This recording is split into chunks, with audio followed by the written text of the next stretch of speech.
Harley Quinn issue 5. That is unfortunately true. Music to my ears. Yeah, I bet it is. This issue has a lot of Hugo Strange stuff. Hugo Strange as Batman, if you remember all that.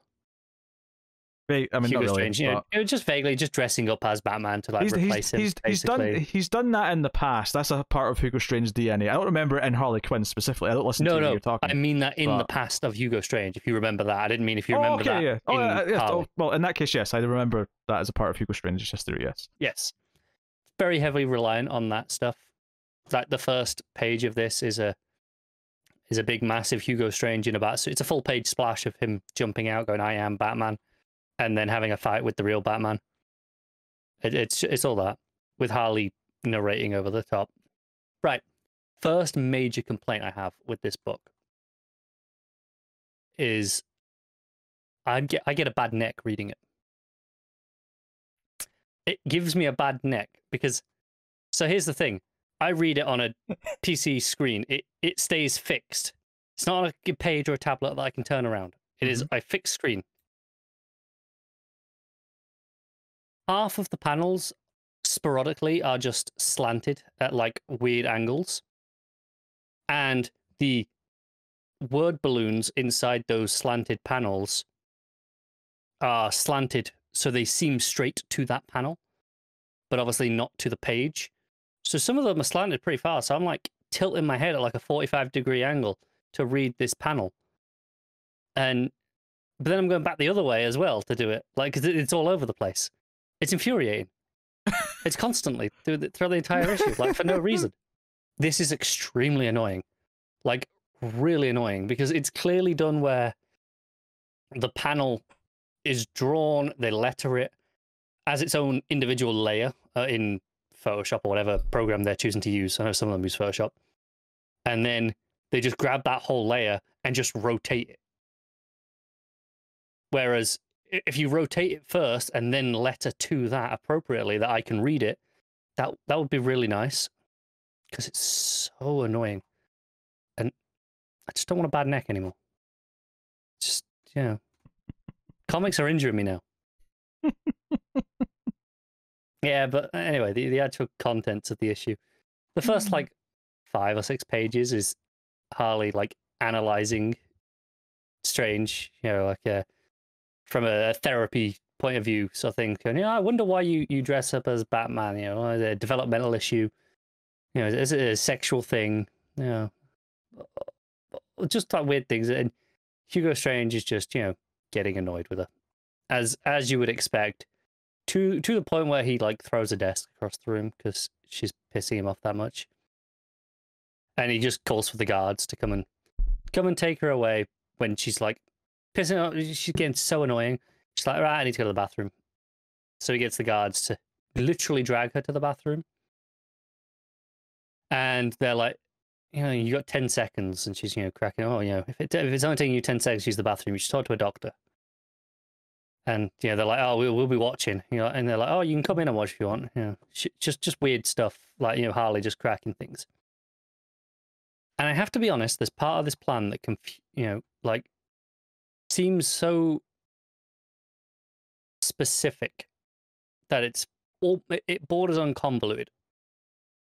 So the doctors or the guards have like shock buttons, right? They have like cattle prods, basically, if she steps out of line. So she goes into the toilet.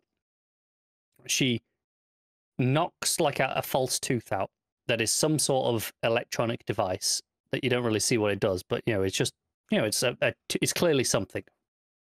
She throws that in the toilet and then flushes the toilet. Breaks out of her handcuffs and then starts clogging up the toilet with tissue paper and flushing it over and over again from that point on, so that there's water everywhere. And then just waits till they're in the water and uses and steals one of their shock buttons and just electrocutes them with it, like, which is fine, but I'm not sure what the purpose of the first thing was. Maybe it's something that'll come up late in another issue. But she put like this false tooth, maybe it's attractive, I don't know, but she puts like a false tooth in the toilet, flushes it away, and it doesn't come back up. It doesn't do anything. It feels very strange, especially as by the end of the issue she escapes anyway. So it didn't really serve any purpose. I don't know if I've missed something, but it was very, very weird. But anyway, she basically calls in reinforcements, and reinforcements being Grundy. And I mean, maybe that's what it was. Maybe it was a signal for Grundy. I don't know, because he's down in the sewers. I don't know. But anyway, she calls in Grundy. Grundy comes and beats up a bunch of guards. She rescues Kevin, and they break out. Inside Strange's closet, he has a bunch of like stuffed villain toys. Like, I don't really listen to you a lot when you're talking about Harley, but I was paying attention there, and you just casually said she picks up Kevin, and all I could think was, who the hell is Kevin? Kevin is the ex-clown gang member that she befriended. Okay. I assume it's a character just introduced in this book, but he's been there since like the first issue. It made me laugh because it just sounds so like she picks up Kevin. I'm like, "Hey, Kevin, aye."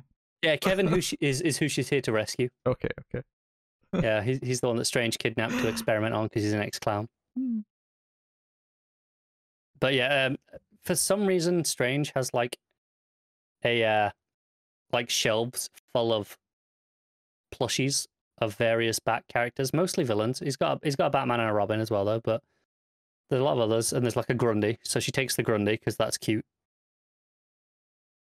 Oh, there's a lot in there. There's like Clayface, Two-Face, Penguin, Ivy, Freeze, Zaz is in there, Bane. Just I don't know why. This feels so strange, and he's still got his bat suit hung up in the back of the closet, and he's like, why does he still have this? Maybe it is sexual after all. Has a bit of a fight. She's got a bat back because that's what she was in here to get. Knocks him out with that, and then escapes with Grundy down to the sewers, and that's it. The only other part that's interesting in this book is the reveal that Strange is not the one behind everything. He's working for someone. And I'm going to have to turn my screen a lot. Or turn my head a lot to look at the screen. It's someone, they're in this like black cloak, and they've got like an orange glow on the face. And, it's keeping them in shadows all the whole time. It's like this mysterious thing. I'm like, is this someone I know, the way they're treating it? I'm like, what Bat villains have like an orange glow on the face? I couldn't think of anyone. And then it gets to the end, and he's like, Hugo calls him Eli. And I go, Hugo, I told you that's not my name. It's call me Keepsake. I'm like, I don't know who this is. Like it's a big like full page reveal. It's the final page, the full thing. Call me Keepsake. I'm like, okay. That's Cold Snap's second cousin. Yeah, might well be. I will say, this one, I knew it was the end of an issue, unlike last time. Didn't have it to be continued or a next time or anything like that, but it did have Harley narrating. After this, that Call Me Keepsake reveal that, someone else is behind Hugo Strange, just says, it has a Harley narration box that just says, that's called a cliffhanger.